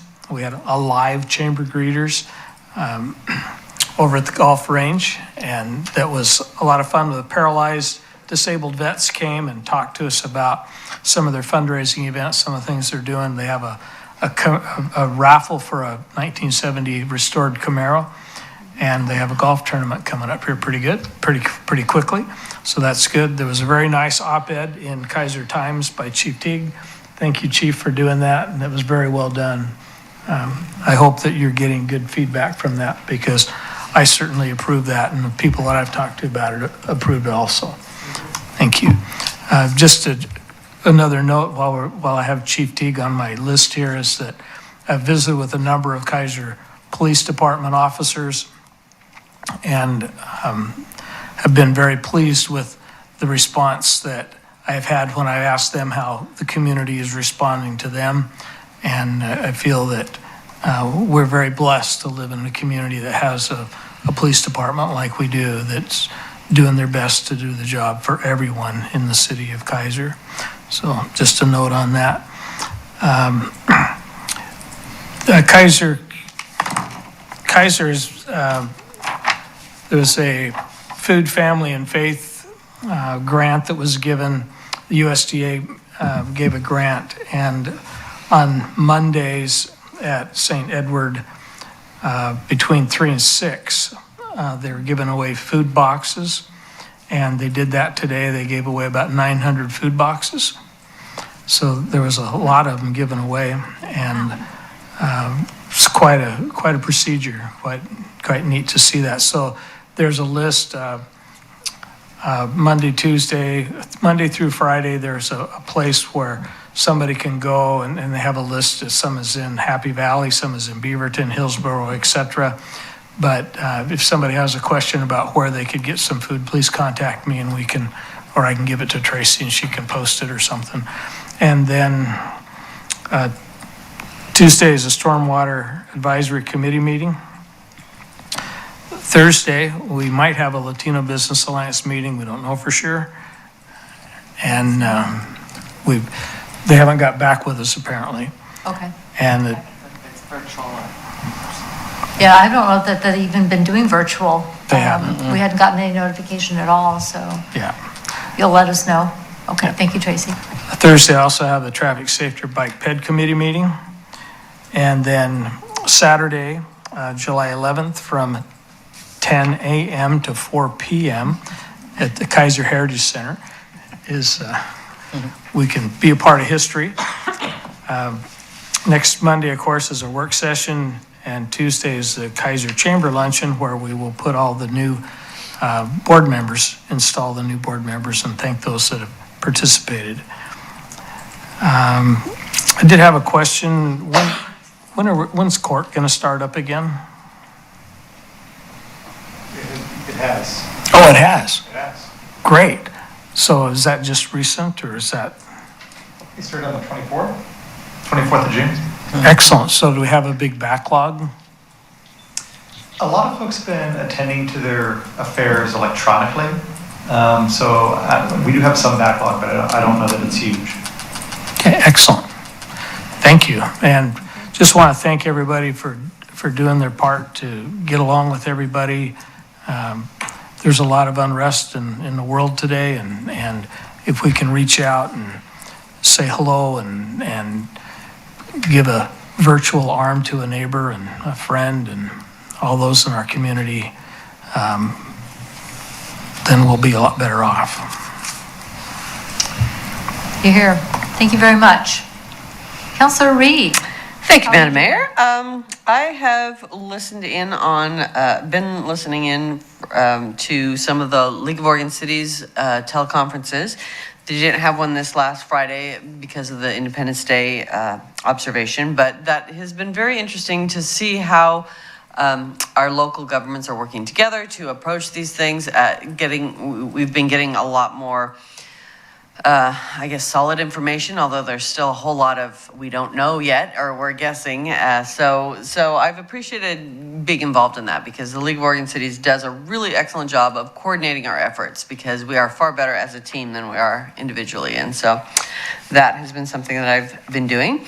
Keizer Heritage Foundation continues to meet during all of this to make sure that we are taking care of our cultural center, and that has everything that they need. They are, I believe they finished today installing their new lift, so that is really exciting. I saw them doing that, so that has been the biggest thing that they need. But we've had a whole lot of big ticket items that need doing, that's kind of all coming due at the same time, and so we're taking good care of that building, and it's an important part of Keizer. I just wanted to note there was an article in the Keizer Times about the needs of the local food banks, and so we want to make sure that we are taking care of all of our citizens, and so please visit the websites there to donate, and we really need to make sure that is happening, because this is can be a really horrible time for a lot of people, and that's sometimes easy to forget when some of us are just going along business as usual. So we want to again be aware of all our neighbors and all of their needs, and so please support the food banks, the Marion County Food Bank and our Keizer Food Bank, to make sure that we have those needs met. And that's all I have for today. All right, thank you very much. And yes, the Keizer Heritage Foundation, the board has worked very hard on making sure that the big ticket items are getting taken care of, having everything closed down, got it done. So the lift was a big project to undertake, and we went from a Canadian company, and this time, thanks to the help of Rich Duncan Construction, we found an American company. I think it was Vancouver. And they have branches in Portland, so right. They're close. So much closer, and it was great to get that replaced. Yes. So. Excellent. Council President Freeman. Thank you, Madam Mayor. I did participate in the community dinner. Even though we did not have a lot of people attend, it was nice to be with Councilor Kohler, the mayor, and City Manager Epley, along with all the other volunteers who come from all over at St. Ed's. There was a gentleman from Silverton. We have West Salem people, and I think even farther south. So Lebanon. Lebanon, thank you. Just nice to see the same people every month. They're handing out food, and yes, we didn't serve a lot of people, but it was 150 people. And what I really appreciated is people coming to get dinners and taking them to their neighbors to ensure that their neighbors who were at home who couldn't get out had a nice warm meal. So I appreciate people picking up food and taking that home. The Planning Commission meeting for Wednesday is canceled, so we have the month of July off. Thursday, the 9th, is Marion County Commissioner Breakfast with myself, Counselor Smith, and Counselor Parsons, 7:30 at Sherry's. And then I shared it with the council members, but I just want to share it with everyone. So the state distributed rental relief and energy assistance funds out to the local community action agencies. So our local community action agency is the Mid-Willamette Valley Community Action Agency, or you can call 211. There are income limit restrictions for both of those assistance, but if you are someone who may need that assistance, I hope that you will reach out to both our 211, and they will direct connect you to an agency that can assist you, and those are statewide as well. And then just be aware, I always say this, of people out walking day and night, you know, when it's light out, when it's dark out, there's small children, there's animals, just be really aware of your driving, and please don't be on the phone. Chief, I know you know, but it's amazing to see how many people are really looking down, texting when you should be driving. So that's, you know, I see that walking all over town, so many people really not paying attention. So please be aware of your surroundings. And we have our work session on Monday, so I'm looking forward to that. And with that, thank you. All right, thank you very much. Councilor Smith. Thank you, Madam Mayor. It was funny this week. I don't know if anyone else gets these calls that just won't stop coming in and just keeps calling you and calling you. It's an 800 number, and finally you answer it and you're like, what? You know, but you're trying not to be rude. Well, that happened to me this last week, and it was actually someone asking for somebody else Smith, and I said, no, this is Elizabeth Smith. Oh, well, this is so-and-so with the Census Bureau. I was like, oh my gosh, I am so sorry. Yeah, how can I help you? So the census kind of fell off the radar with COVID, and the mayor sent me an email and said, oh my gosh, we got to get that back out there. They're calling you now, as I found out. So please, if you get those calls, be nice to the census taker. This is critical information for our community, and we need to make sure we're getting as much data back to them for our funding for so many different services. Unfortunately, during things like pandemics, it's actually probably when you need to know exactly how many people are where. But we get distracted with just the immediate, 6 inches in front of our face. So just a reminder of that we are still, they're still out there counting. Please remember it, promote it. We'll talk about it more. The other thing I wanted to mention was I wanted to personally apologize to the community for not having the flags up this last week. I received a couple of complaints for the 4th of July. That was just a breakdown in communication, and it was an unfortunate breakdown in communication. I did message with the mayor, and it was due to the group that usually puts them up. It was a COVID-related situation. So we're going to work on having a backup plan, I think, and so we make sure that doesn't happen again. But I did see a lot of people were very upset about that. So personally, wanted to apologize for that. And let you know that we'll do better, and that's all we can really do. So that is about all I have, other than Thursday. I'm looking forward to meeting with the commissioners and my fellow counselors, and that's it. So thank you. Thank you very much. To follow up on that, I did reach out to Chief Cowan from the Keizer Fire District, and I'm looking forward to hearing back from him on how we might be able to make sure that volunteers will be able to go ahead and put the flags up in a safe manner. But the explorers who are, they're underage, so they had not been meeting, is what I understand. But I know working together, our community can find a way to take care of something that is clearly important to the people in our community. So I know we can work together on that. Yep, absolutely. Thank you very much. Councilor Parsons. Thank you, Madam Mayor.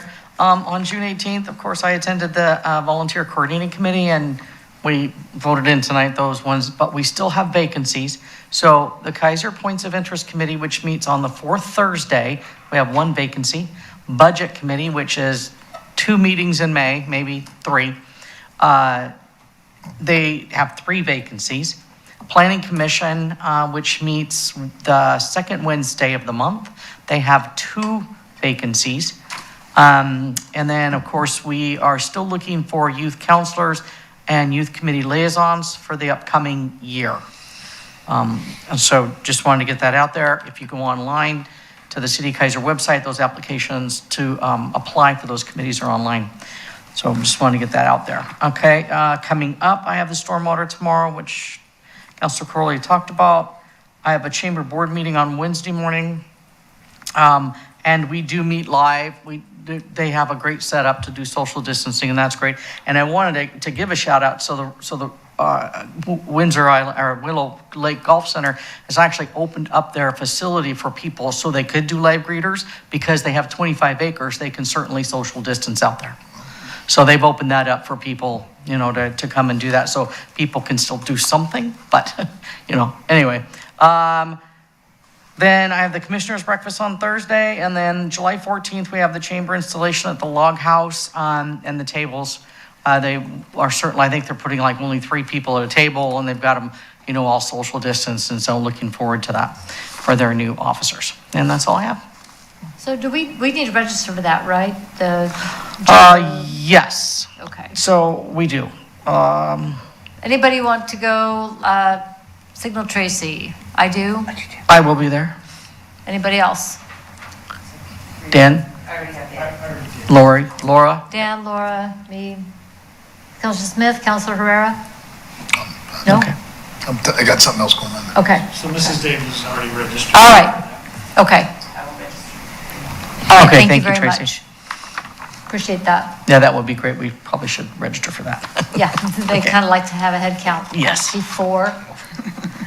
And also, since you have to be so cognizant of the number of people, set up for the number of spaces in a socially distanced way. So, thank you. All right, Councilor Herrera.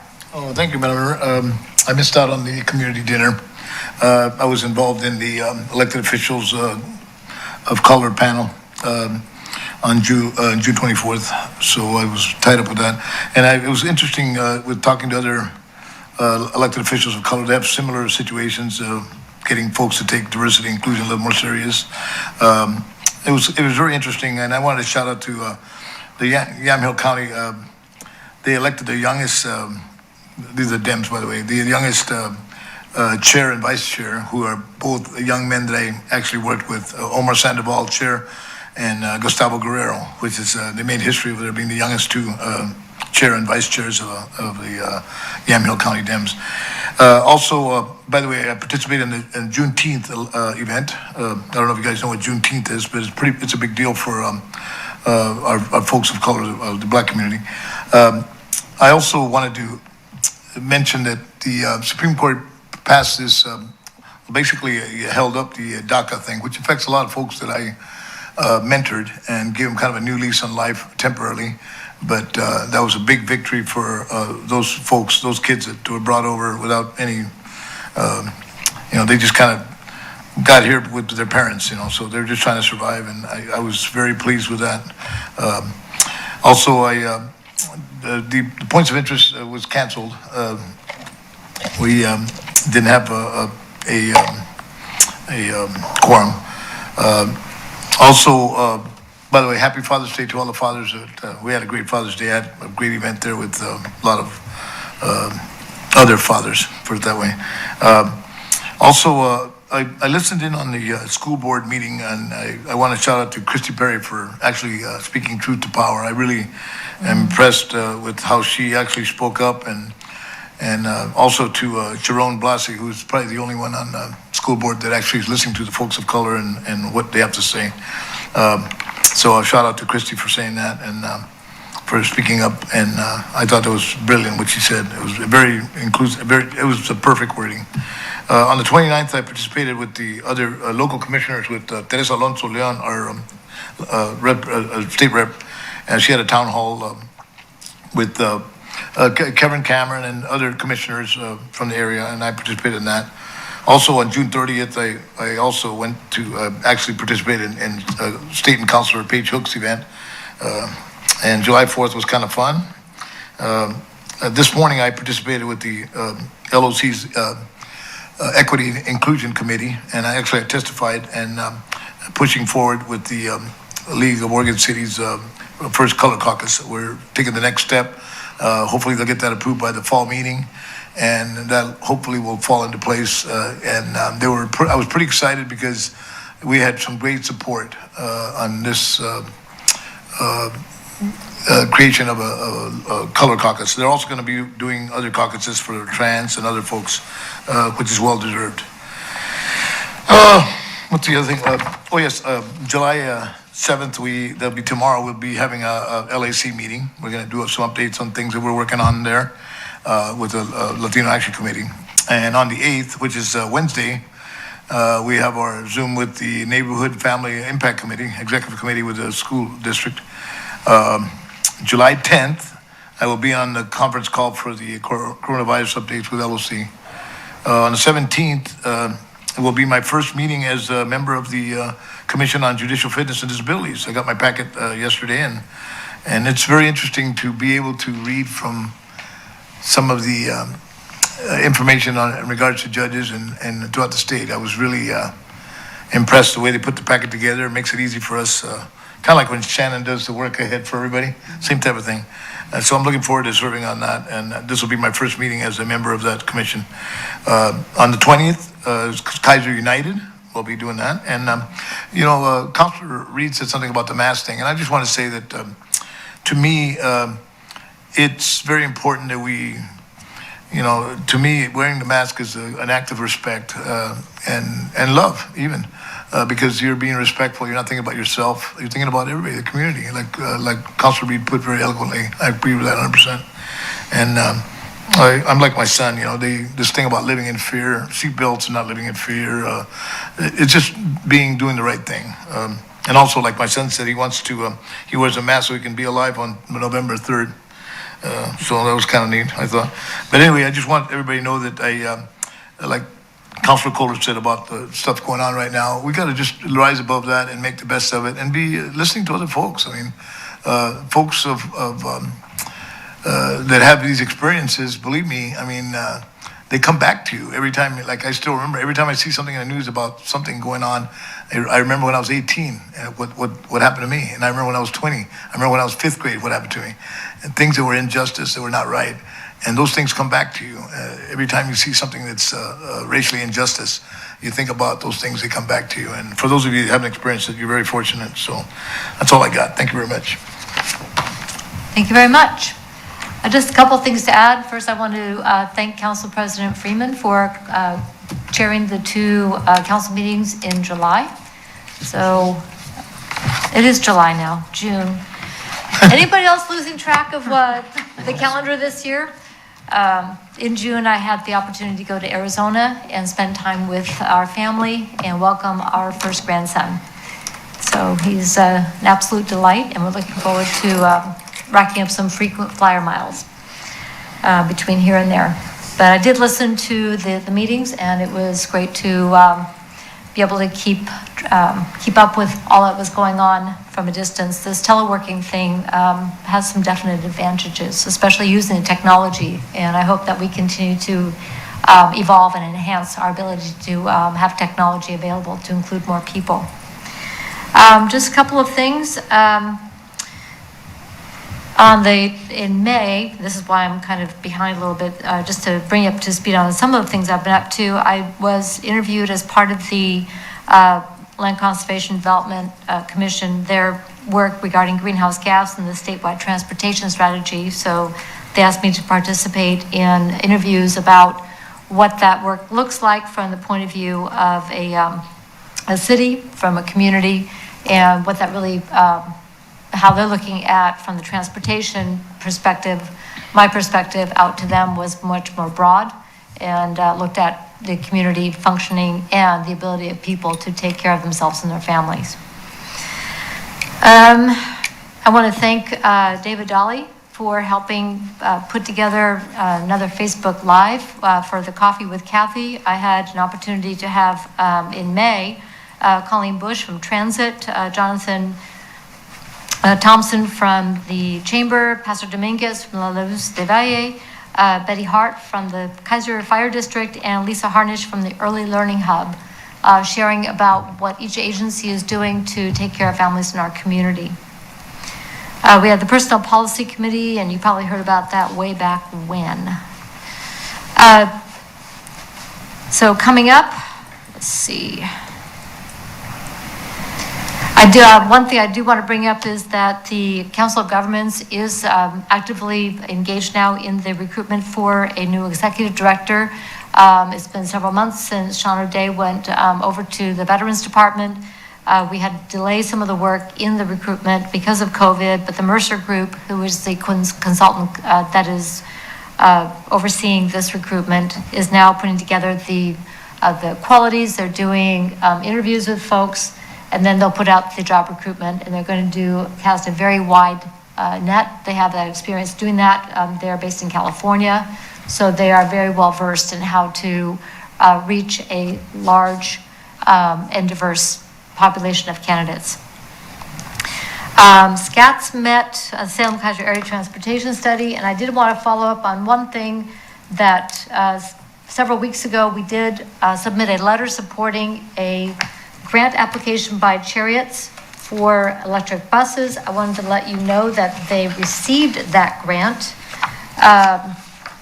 The memo states that the U.S. Department of Transportation has awarded Chariots a fiscal year 2020 low or no emission vehicle program grant for $3.5 million. This competitive grant will allow the district to purchase 5 battery electric Gillig buses, as well as the acquisition, construction, and installation of required supporting infrastructure. Chariots will provide an additional $3.4 million and change in local match for the total project cost of $7 million. So wanted to let you know that that will be moving forward for our community. Let's see. That's going to be there. I did go to the Keizer Village grand reopening. That was a lot of fun to welcome people back to those businesses. Keizer Village has always been such a great gathering of locally owned businesses. And the way they support each other, especially right now, as they're all trying to get their feet back under them. And we had one new business, Wicked Sweet, opened that day. So I think it speaks a lot. Oh my gosh, yeah, those cupcakes. Well, it's a good thing they're next door to the gym. Let's just put it that way. Some of us are working on their COVID-19, which is kind of a little bit more than the freshman 15. So I just want to congratulate the business community there in Keizer Village. On the 24th of June, I did participate in the NAACP community conversation, and that was very robust conversation with community leaders. All of the leaders of our law enforcement agencies, including our own Chief Teague, were on that call, an opportunity to talk about how law enforcement, public safety is approached in our community, how training, collaboration, and concerns that people brought up in that conversation. I want to thank Benny Williams and the leadership of the NAACP for putting on that community conversation and continuing to make sure that we are connecting with each other about how we as community are moving forward and making continual improvement. On the 29th, I was able to participate in the Oregon Mayors Association conference call, discussing issues around race, community, and action. It was the first time that we've been able to get everybody together electronically, since we can't have the mayor's conference quite the same way as we usually do, which is in person. We're going to do more of these conference calls statewide, from big cities to small cities across the state, urban or rural, to help each other continue to learn from what we're experiencing in helping lead our cities. And then on the 30th, I joined Councilor Kohler over at the Jerry and Peggy Moore Community Garden, where Palmer Snap presented his Eagle project, which were beautiful benches that were restored and refurbished, a great addition to the garden to be able to sit, reflect, and enjoy that beautiful space where so many people are able to grow food for their families and just enjoy being outdoors. So congratulations to Palmer on a fabulous project. Very, very well done. Just a couple things coming up. SEDCOR, the Strategic Economic Development Corporation, will be having their webinar on Wednesday at noon. So if you haven't registered for that, there is no charge, and you can go on and click into that. The Mid-Willamette Valley Homeless Alliance Board will be meeting on the 9th, and the On Point Credit Union will have their grand opening on the 18th. and other business, moving to Keizer. All right, that is all I have for committee liaison reports. That will take us then to other business. This time is provided to allow the mayor, city council members, or staff an opportunity to bring new or old matters before the council that are not on tonight's agenda. City manager. Thank you, Madam Mayor. Tracy. I have nothing. Chief Teague. Nothing, thank you. Mr. Wood. I have nothing as well. Mr. Lawyer. Nothing for me tonight, thank you. Nope, no, nothing. Shannon? No, thank you. Does council have any questions for any member of the department head team because they had nothing for you? Council President Freeman.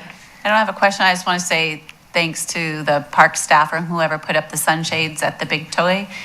It's great to see all the colors there, and I'm sure we're going to have some warmer weather again, and so all the kids will greatly appreciate it. But thanks for putting them up. It always adds such a nice touch to that You play bet, structure. I'll pass that along to him, thank you. Thank you. Thank you, Madam Mayor. Councilor Kohler. Thank you, Madam Mayor. Mr. Lawyer, I had comment from a citizen just the other day, and they commented how great the stripes were, the lines were on the coming out of the meadows where you can turn right now or you can turn left. And they just said, you know what, this is the best thing that's happened in this area in a long time. They said, whoever did that, please tell them thank you. So thank you. Thank you for bringing it up as a thought, appreciate it.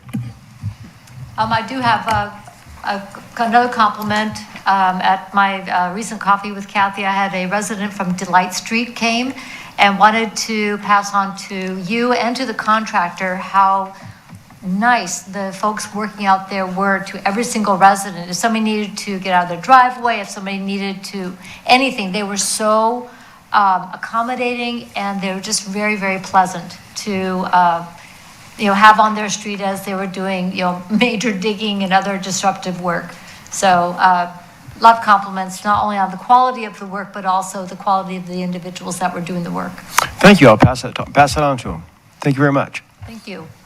I do have a question for Chief Teague regarding our recent weekend of many explosions as people followed the governor's orders and took their 4th of July celebrations home in every single aspect, including all of their fireworks as well.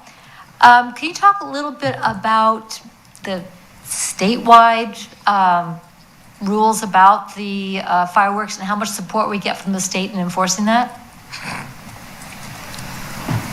It's a trick question. It is a trick question. Yeah, we don't get any support from the state for enforcing that. It's interesting. I mean, the explosions were louder this year, but we got fewer complaints. Really? It seems like mortars were going off. I mean, I've talked to cops across the valley, and mortars were the primary complaint, and some really significant injuries. I mean, loss of fingers attributed to mortars, which, it's the numbers of those that happen across the United States in any given year aren't that significant, and there were at least 2 of them in the valley. Our dispatch center dispatches for Keizer, Salem, Marion County, also dispatched for all of Polk County and Lincoln County, and they received on July 4th night up until midnight 310 calls for service regarding fireworks. That's 310 regarding 72 different incidents. And there were only about 8 in Keizer that night, so we didn't get a lot of complaints. I was kind of surprised, especially given how many mortars were going off. Yeah.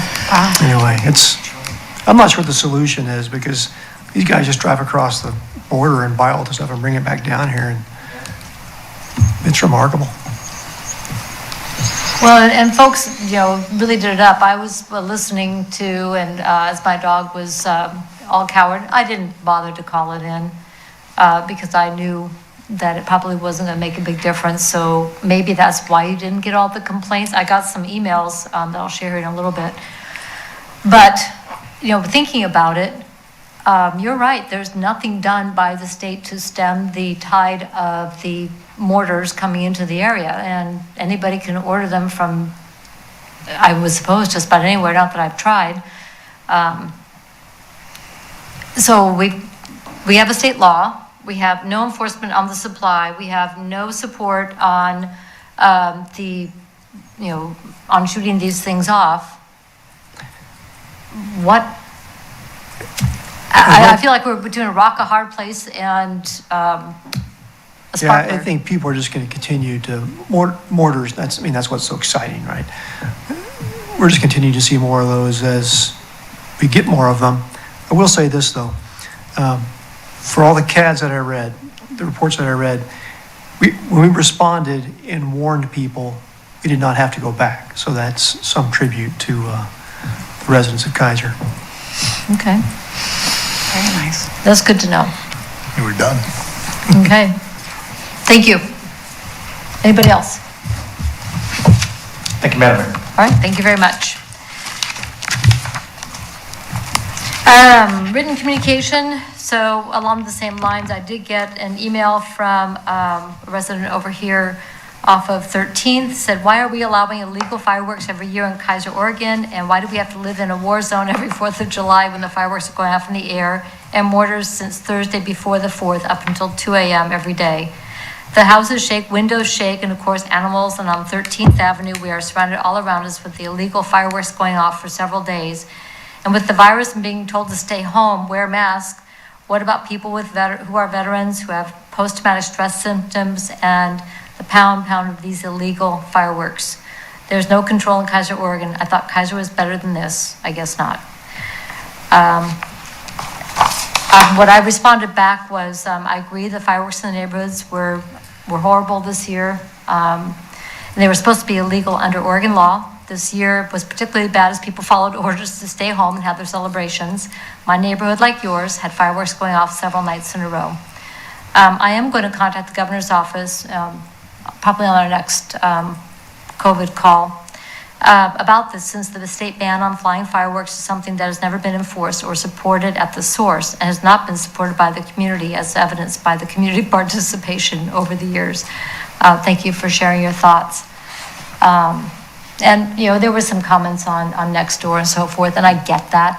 But clearly the people in our community want to participate in, fireworks displays and so forth. And I think it's time, when we're past the more, life-threatening issues that we're facing right now, probably have a statewide community conversation about what are we really doing about this? Or is this like prohibition where everybody just kind of ignores it? Which has not really helped us prevent, people losing fingers and other do-it-yourself displays. So hopefully we can do something better in the future. That's all I have on written communications because I haven't been back there to check my box. So after tonight, I'll bring that forward next time. Agenda input. So July 13th, we will have a council work session, and our topic will be what we have learned thus far regarding COVID-19, our pandemic response, and just more of a brainstorming. What I would ask the city manager and each of the department heads, maybe the top 1 or 2 things that we've been dealing with so we can understand kind of where we're at. And I don't think this will be a one and done. I think probably as we look at our emergency response and then what we've learned from this, we'll probably delve into it more detail in the fall. So would that make sense to Mr. City Manager? Sure. Okay. So it's more of a brainstorming, and maybe a little consoling one another, I don't know. It's been a very weird year. Then on July 20th, we will meet at 7 p.m. in regular session, and on August 3rd, again, 7 p.m. in regular session. And National Night Out, which is normally the first week of August, that will not be the first week of August this year. Chief? Yeah, I'm told, if I remember correctly, it's the first weekend, or first Tuesday in October. It should be the 6th. October 6th? Me. Okay. Yeah, okay. So we encourage groups, though, to be thinking ahead, and we might want some canopies out because we know the weather in October is so predictable. Not. All right, is there anything else for the good of the order? All right, seeing none, the time is 9:04, and we are adjourned. Thank you all.